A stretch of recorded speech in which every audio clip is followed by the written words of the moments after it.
Na madrugada fria de 13 de novembro de 1974, a pequena cidade de Amityville, em Long Island, Nova York, foi tomada por um silêncio denso, o tipo de silêncio que precede algo terrível. Dentro da casa número 112 da Ocean Avenue, um jovem de 23 anos empunhava um rifle calibre 35. Seu nome era Ronald DeFeo Jr., mas naquela noite ele seria lembrado apenas como o homem que exterminou toda a sua família enquanto dormiam. Pouco antes das 3 da manhã, o primeiro disparo ecoou pela casa. Em seguida, outro, depois mais 6. O som atravessou as paredes, os cômodos e talvez algo mais profundo. Quando o sol nasceu, 6 corpos estavam espalhados em suas camas. O pai, a mãe e 4 filhos. Todos mortos, todos de bruços, como se tivessem sido cuidadosamente posicionados. E o mais estranho, nenhum vizinho ouviu gritos. Nenhum deles se levantou. Nenhum dos corpos mostrava sinais de luta. O crime chocou os Estados Unidos, mas o que ninguém sabia naquele momento é que aquele seria apenas o começo de uma das histórias mais perturbadoras e debatidas da história americana. O caso Amityville, um nome que se tornaria sinônimo de terror, possessão e mistério por décadas. Ronald DeFeo Jr., conhecido como Butch, foi preso poucas horas depois. Ele mesmo ligou para a polícia dizendo que alguém havia assassinado sua família. Quando os oficiais chegaram, encontraram o jovem em prantos, desesperado. Mas algo na cena parecia errado. Durante o interrogatório, Butch mudou sua história várias vezes. Primeiro, culpou um assassino profissional. Depois disse que havia sido um assalto. Até que finalmente confessou. Ele mesmo havia matado os pais e os irmãos. Mas o que ele disse em seguida fez o sangue dos investigadores gelar. As vozes, elas não paravam de me mandar fazer isso. A partir desse momento, o caso DeFeo deixou de ser apenas um assassinato brutal. Passou a ser um mistério psicológico e espiritual. Afinal, o que teria levado um jovem aparentemente comum a cometer um crime tão impensável?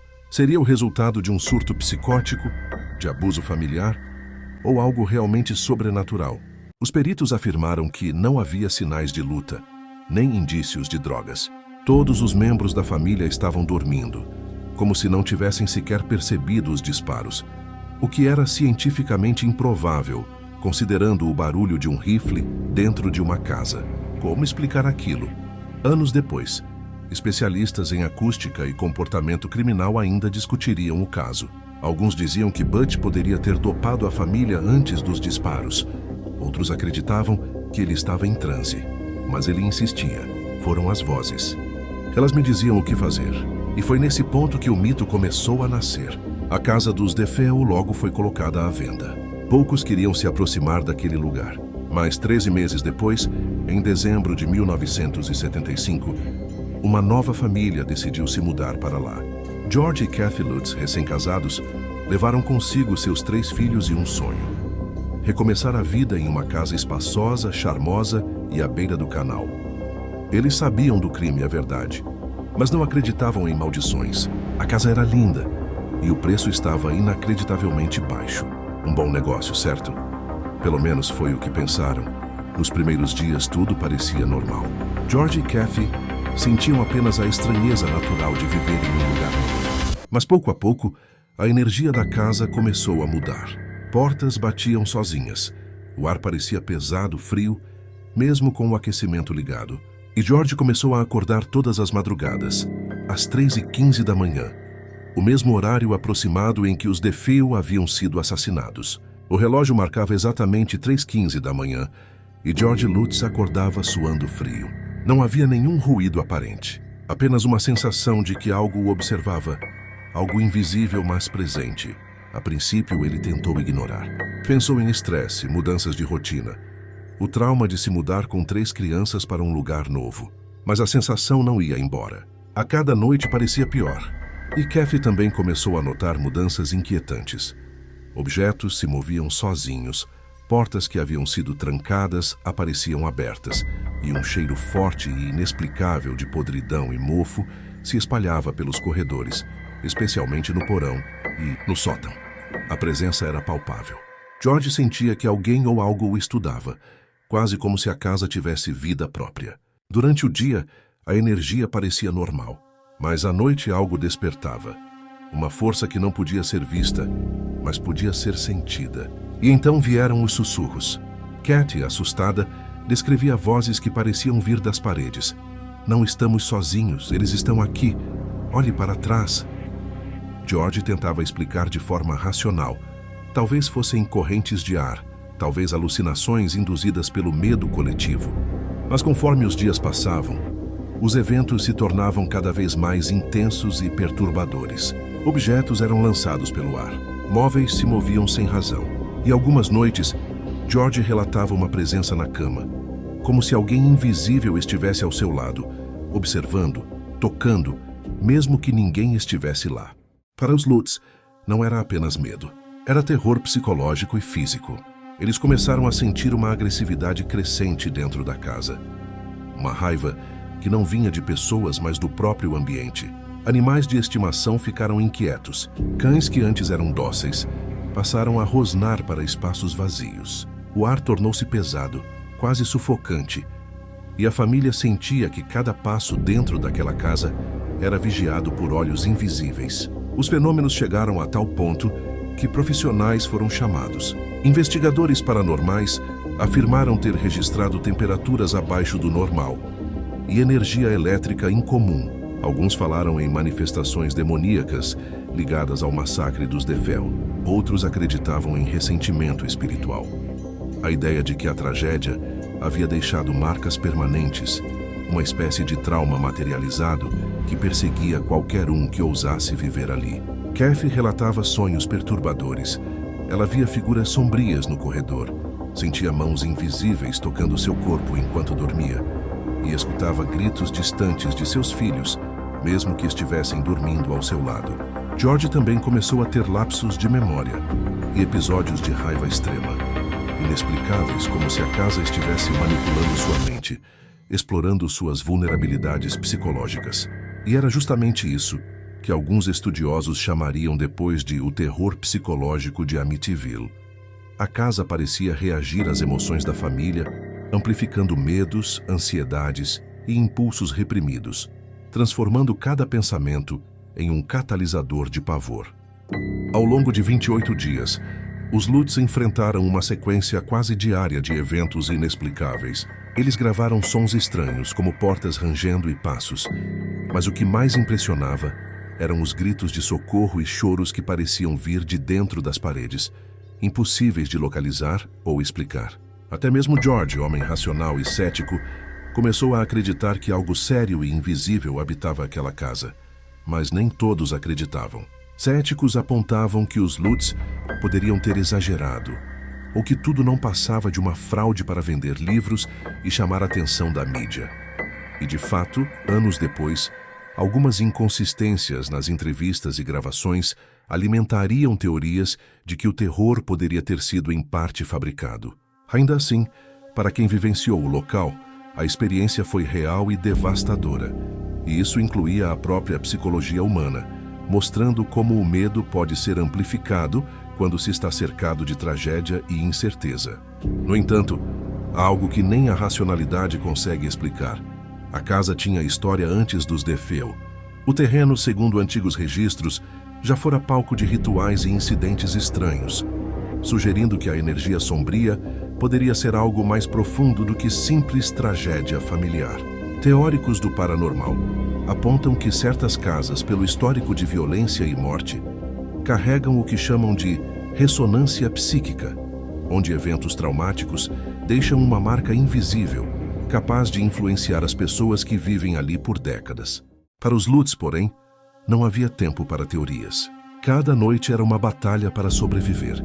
Cada amanhecer era um alívio passageiro. E então veio o ápice. George acordou certo dia para ver uma figura negra parada no final do corredor, imóvel, olhando diretamente para ele. O coração disparou. A respiração falhou e, naquele momento, ele soube que não havia explicação lógica suficiente. Algo ou alguém estava dentro da casa. Algo antigo, vingativo, atento a cada movimento, a cada pensamento. Os dias se transformaram em semanas. E para a família Lutz, a realidade dentro da casa de Amityville tornou-se cada vez mais instável. Cada passo nos corredores parecia atrair uma presença invisível. e cada objeto movido parecia obedecer a uma inteligência sombria e maliciosa. O ar era pesado, carregado de tensão, e mesmo durante o dia a sensação de vigilância nunca desaparecia. Kathy relatava sonhos perturbadores, nos quais figuras sombrias observavam sua família, enquanto sussurros quase inaudíveis pediam que algo horrível acontecesse. A psicologia humana se mostrava frágil diante do medo constante. Ansiedade crônica, paranoia, insônia e episódios de desespero começaram a afetar o comportamento de cada um. O terror não era apenas físico, era mental e emocional, explorando as vulnerabilidades humanas, criando um ciclo de pavor impossível de quebrar. George, que inicialmente se esforçava para racionalizar os eventos, começou a perceber que há limites para a razão quando o medo se torna tangível. Ele acordava com mãos invisíveis tocando seu rosto, portas batiam sem vento, e passos ecoavam por toda a casa, muitas vezes acompanhados de vozes sussurrantes que pareciam repetir seus pensamentos mais íntimos. O medo, dizem psicólogos, se torna mais potente quando alimentado por expectativa e lembrança de tragédias passadas. A casa de Amityville já testemunhara assassinatos brutais, e essa memória parecia impregnada nas paredes, como uma energia residual que reagia ao medo dos vivos. Em cada ruído, cada sombra, os Lutz viam ecos do massacre de Feo, e a linha entre realidade e percepção tornou-se cada vez mais tênue. Céticos apontam que o efeito psicológico do ambiente, uma combinação de isolamento, eventos inexplicáveis e o conhecimento da história macabra do local, poderia induzir alucinações e paranoia. Mas para George e Kathy, aquilo era real. Cada grito, cada cheiro estranho, cada toque frio na pele era uma confirmação de que algo sobrenatural os perseguia. Ao longo daqueles 28 dias, os fenômenos atingiram o ápice. As crianças relatavam vozes e aparições, descrevendo figuras que não existiam, mas que deixavam um rastro de terror em suas mentes inocentes. Kathy, desesperada, chegou a sentir mãos invisíveis segurando seus braços e impedindo que ela se movesse, enquanto a casa parecia pulsar com uma presença antiga e vingativa. É nesse ponto que entra a reflexão psicológica, mais profunda. O terror absoluto não está apenas no sobrenatural, mas na exploração das vulnerabilidades humanas, na forma como o medo constante pode alterar o comportamento, corromper a percepção da realidade e até provocar trauma físico e emocional. O caso Amityville se tornou um estudo sobre como a mente humana reage ao medo contínuo e como histórias de violência podem se tornar catalisadores para experiências paranormais, reais ou percebidas. O impacto mediático do caso só aumentou o mito. A história dos Lutz rapidamente se espalhou. E em 1977, o livro The Amityville Horror foi publicado, transformando o episódio em um fenômeno cultural de horror e fascínio. Teorias surgiram em todas as direções. Alguns acreditavam que a casa estava realmente possuída por um espírito maligno ligado aos assassinatos de Feo. Outros diziam que os Lutz criaram parte das experiências como um meio de lucrar com a atenção da mídia. Especialistas em psicologia sugeriam que o medo coletivo e a sugestão poderiam ter amplificado eventos triviais, transformando ruídos comuns em aparições fantasmagóricas. Apesar de todas as divergências, existe algo inegável. A casa de Amityville deixou uma marca duradoura na psique de quem lá esteve. Mesmo os céticos admitiam sentir uma energia desconfortável ao entrar no local.